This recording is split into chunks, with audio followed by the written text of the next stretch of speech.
గుళ్ళకు గోపురాలకు తిరిగి గుండు కొట్టుకొని వచ్చుకుంటాం.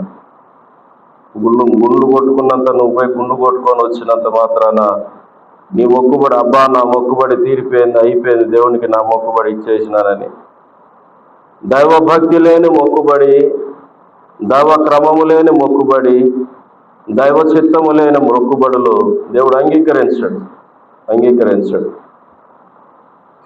నువ్వు ఎంత దూరం పోయి ఎంత కట్టలు ఆడ కానుకలు ఒప్పుకొని ఆడ కానుకలు ఇచ్చి వచ్చినా, తలనీలాలు సమర్పించుకొచ్చినా, ఇక్కడ నుండి అక్కడికి పోయేంత వరకు ఉపవాసం ఉండి నీరసంతో పోయి వచ్చేటప్పుడు ఎంత నీరసంతో పోయినా అంత బలముతో వస్తాం. చాలా మందిని నేను చూస్తూ ఉంటా, ఆడ పైన పోయి గుండు కొట్టుకొస్తారు, కిందికి వస్తానే ఆ భక్తి ఏమవుతుందో తెలియదు. అక్కడే ఆ చర్చి కాడనే బీడీలు తాగుతాంటారు, ఆ చర్చి కాడనే సిగరెట్లు